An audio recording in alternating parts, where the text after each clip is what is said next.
بسم الله الرحمن الرحيم. السلام عليكم ورحمة الله وبركاته.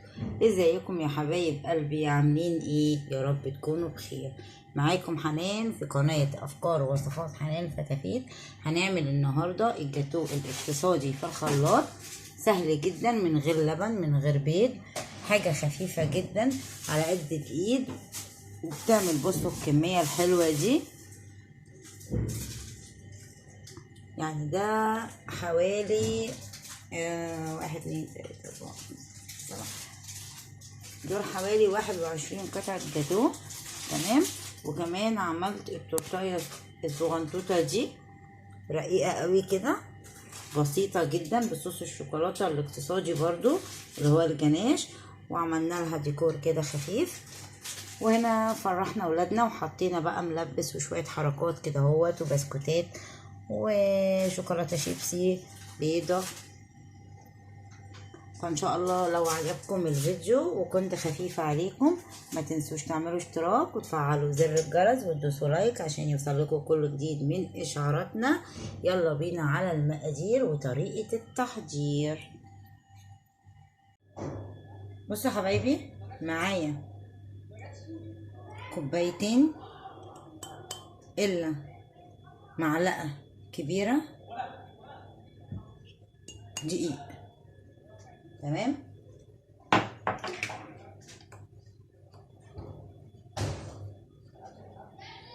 ذرة ملح صغيرة.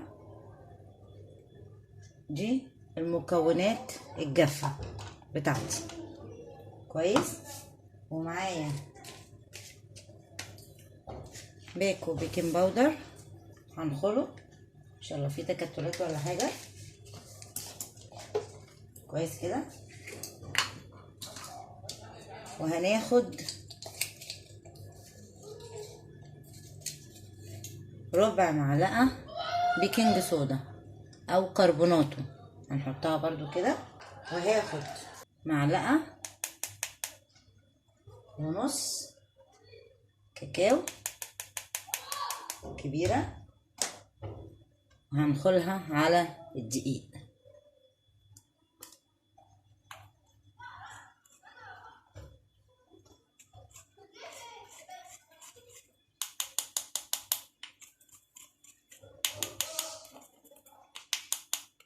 تمام كده.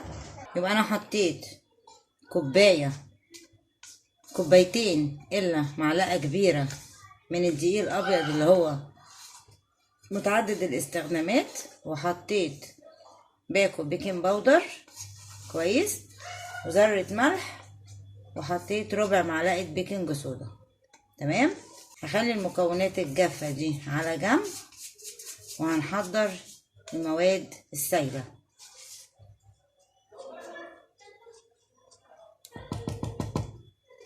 خليها كده. هنجيب شفشق الخلاط ونحط فيه كوباية وتلت مية دافية، او مية يعني ايه مش سخنة قوي، وادي التلت. تمام. مقاس المقادير كلها واحد. ممكن تستخدمي المضرب اليدوي عادي زي ما انت عايزة. يبقى في الحالة دي هتحطي المية وتحطي كوباية السكر وتقلبيهم مع بعض بالمضرب اليدوي. انما انا هعمله في الخلاط فهحطه كله مع بعضه. واحط كيس فانيليا. بسم الله. وهحط نص كوباية زيت. دي السوائل بتاعتي، سوائل المكونات بتاعت الجاتو الاقتصادي. ينفع جاتو صيامي لانه من غير بيض. تمام. فانا هضرب ده في الخلاط وهرجع لكم تاني. بصوا انا ضربت المكونات اهي، ضربت كويس جدا. هنزل بيها على خليط الدقيق المكونات الجافة، وهقلب كل الكلام ده مع بعض.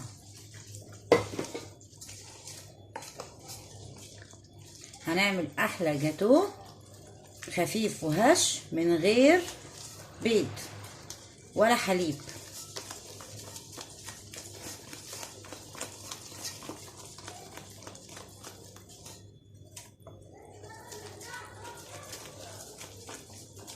طبعا اثناء ما انت بتعمليه بتكوني مولعه الفرن عشان يسخن. بيحتاج يدخل في فرن 180 170. وبنحضر الصاج بتاعنا مقاس 30 في 40. بنكون دهنينه وحاطين له ورق زبده. قلبي كويس عشان كله يتجانس مع بعضه. اخر مرحله فيها عشان تديها هشاشه اكتر وتعمل عمليه رفع ليه ما يبقاش، عشان هو مفيهوش بيض. احنا معانا كمان البيكنج صودا اللي هي الكربوناتو والبيكنج باودر، وهنحط كمان معلقه خل كبيره.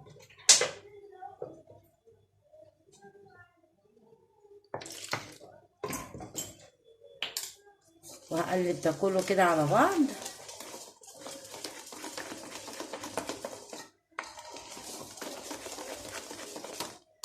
بدل ما تشتري الجاتوه من بره، عايز تعملي حاجه حلوه لولادك اعمليه من غير بيض ومن غير تكلفه كتير. بصوا القوام بتاعه.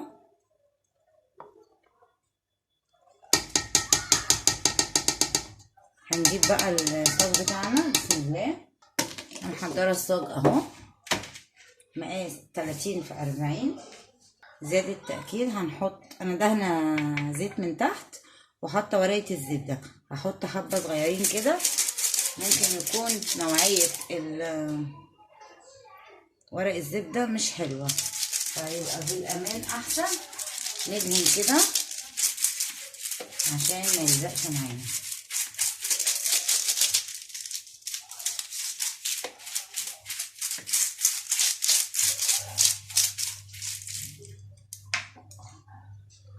هنجيب بقى بسم الله.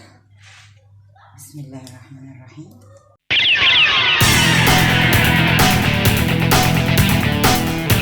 هنوزع كده عشان يبقى كله ايه مقاس واحد. خلي بالك طبقة الكيك مش سميكة، طبقة رقيقة.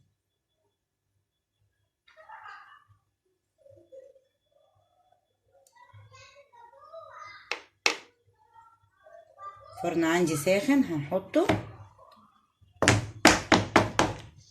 اديله بس هبده كده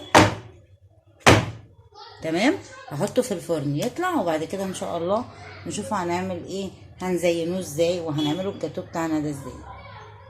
استنوني بقى. بصوا حبايبي، هي لسه طالعه دلوقتي من الفرن، طبعا سخنه، هسيبها تبرد شويه تمام. وعملت انا صاج تاني دخلته نفس المقادير برضو، بس عملت صاج تاني عشان بدل ما اعملها طبقه واحده واحشيها كريمه كذا طبقه، لا هعملهم طبقتين كيك وبينهم الكريمه بتاعتنا، وفي نفس الوقت نزوقهم زي ما احنا عايزين، تبقى قطعه جاتوه حلوه كده ولذيذه. عايزه تسيبيها زي ما هي كده وتبرد وتقسميها على 4، ممكن تبقى تورتايه صغيره كده شكلها حلو برضو تمام. عايزه تقسميها على 2 وتقطعيها قطع جاتوه مفيش مشكله برضو، ليكي حريه الاختيار. بس انا مضاعفه الكميه، يعني عملت الكميه دي الاول وهعمل طبقه تانية نفس المقدار في الصاج التاني عشان يتحطوا فوق بعضيهم كويس كده. كل واحده حسب اختيارها، ليكي حريه الاختيار. يا اما تعملي طبقتين كيك وتحطيهم وتحشيهم الكريمه اللي انت عايزاها وتزوقي زي ما انت عايزه فوق وتقطعي قطع الجاتوه المناسبه ليكي تمام، او تخليها زي ما هي كده وتقطعيها. طبعا ده 40 في 30 هتبقى 15 في 20 تمام بالطول، وتحطيهم فوق بعض وتقطعيهم قطع جاتوه. مش عايزه قسميها على 4 تربع وتبقى قطعه جاتوه، قصدي تبقى تورتايه صغيره كده محندقه وجميله، عيد ميلاد مناسبه اي حاجه، وادي اي حاجه احنا بنعملها لاولادنا. انتظر بقى تبرد، ودلوقتي هنحضر نشوف الكريمه اللي احنا هنعملها ايه، وهرجع لكم تاني ان شاء الله. بصوا يا حبايبي، هنعمل جناش الشوكولاته. تمام، معايا كوبايه حليب، كوبايه زيت، كوبايه سكر، حسب ما انت عايزه بقى. ممكن تعملي نص نص نص، مش فارقه. تمام، بس انا عشان عامله الجاتوه فعملت كميه كبيره. هحط على كوبايه الحليب وكوبايه الزيت وكوبايه السكر، ده الجناش الاقتصادي. هحط 4 معالق كبار كاكاو خام. تمام، عايزه تعملي نص من كل حاجه يبقى هتحطي معلقتين. هحطهم في الخلاط وارجع لكم تاني. بصوا انا ضربته اهو، ده الجناش الاقتصادي، سهل جدا. و4 معالق كاكاو. اللبن بيديله طعم حلو جدا. وفي جناش تاني طبعا بيبقى كوباية سكر مع كوباية كاكاو، ده اللي هو صوص الشوكولاتة. تمام، فده الاقتصادي بتاعنا اهو. بصوا شايفينه. هنفرغه بقى هنا في الشفشق ده كده عشان يبقى سهل ايه الاستخدام بعد كده. وهسيبه على جنب لما نيجي نزوق الجاتوه، او هنشوف هنعمل ايه فيه.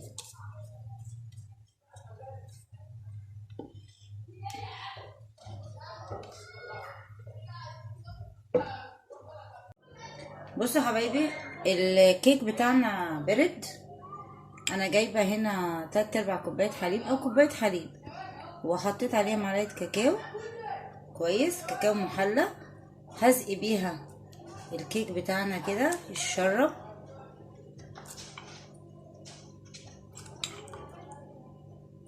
عشان يديله برضو هشاشه.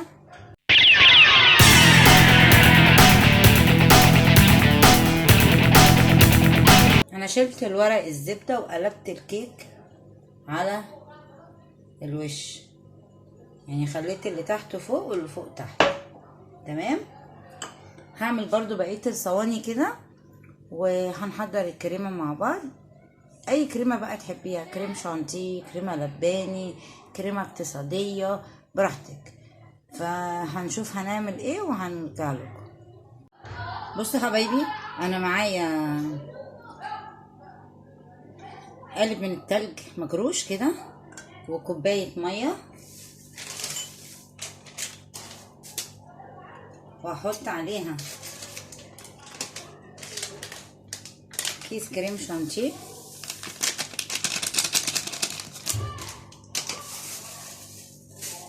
وحوالي برضو كريم شانتيه تاني زي نص كيس كده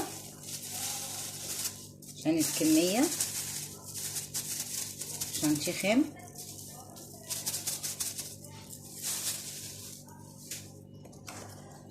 وهنحط عليها كريم باستري.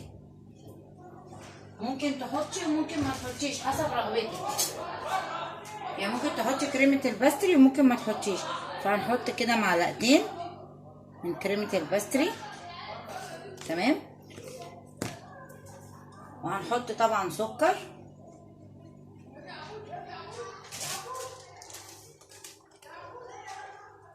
السكر حسب رغبتك انتي، حسب ما بتحبي الكريم شانتيه.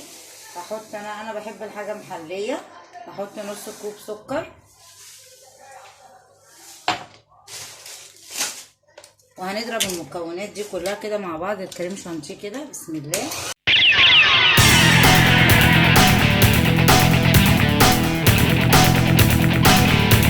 بصوا كده خلصنا الكريمه بتاعتنا. تمام، هنسيبها شويه في التلاجة قبل ما نحضر بقى ايه الصاج بتاعنا بتاع الجاتوه، ونشوف هنعمل ايه. تمام،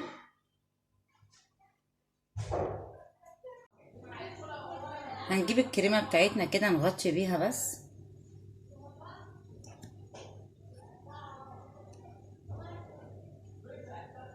ممكن تعمليها بكيس حلواني وممكن بالسباتيولا زي ما انت عايزه يعني.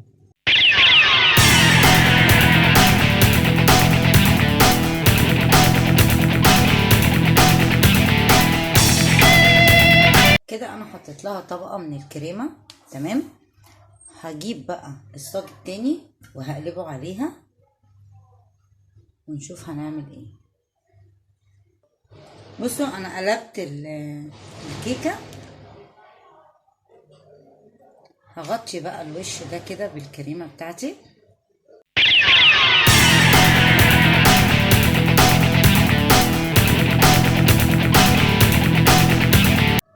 بصوا انا غطيتها كده بالكريم بتاعتنا. هحطها في التلاجة تشد شوية معايا عشان اقدر اقطعها بعد كده واقدر ايه اشكلها. ماشي. بصوا حبايبي الصاج ده تمام. بدل ما هعمله جاتو، احنا عملنا كده خلاص طبقتين جاتو بصاجين. الصاج ده اللي انا عاملاه التاني ده هعمله المقاس ده تورتايه. هاخد مقاسها كده بالدوران. تمام. وهقصها واحضرها وبعد كده ارجع لكم. بصوا انا حطيت جزء من الكيكه وحطيت حبه كريمه. هحط بقى ايه شرايح موز.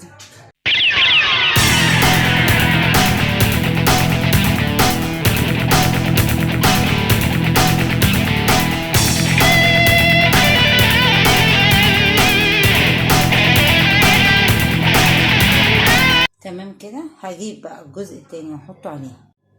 بصوا انا حطيت الطبقتين فوق بعض اهو. عملتها تورتايه صغيره كده بسيطه يعني. تمام. فانا عندي بقى ايه بقيه الكريمه دي مش كتير. هحطهم في كيس حلواني عشان انا مش عايزاها كلها بالكريمه، هي فيها كريمه من تحت. هعمل زي اطار كده بس. بصوا انا عملت اطار كده حاجه بسيطه يعني. تمام. وهعمل مثلا هنا ايه اطار تاني كده.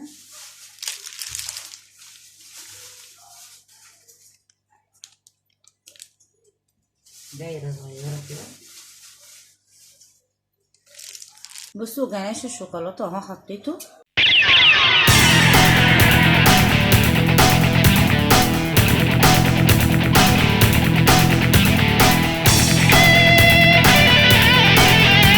هنا برضو ممكن احط كده.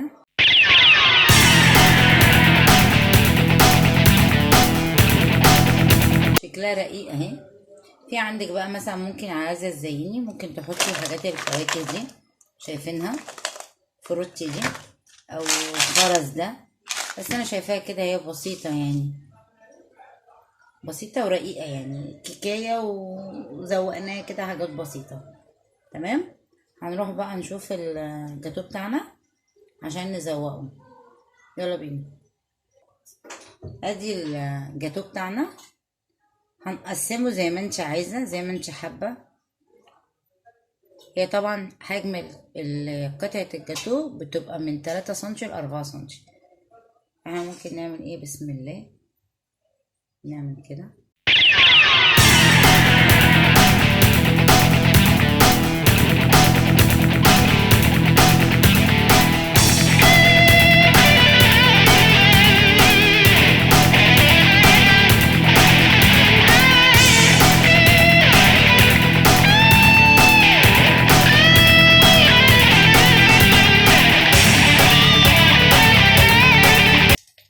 تحتفظي بقى بالجناش ده في الفريزر تخليه عندك تكوني محتفظه بيه. عملتي كيك عملتي تورته عملتي اي حاجه تقدري ان انت ايه تحتفظي بيه يعني. ممكن احنا بقى نعمل ايه شويه دلع كده.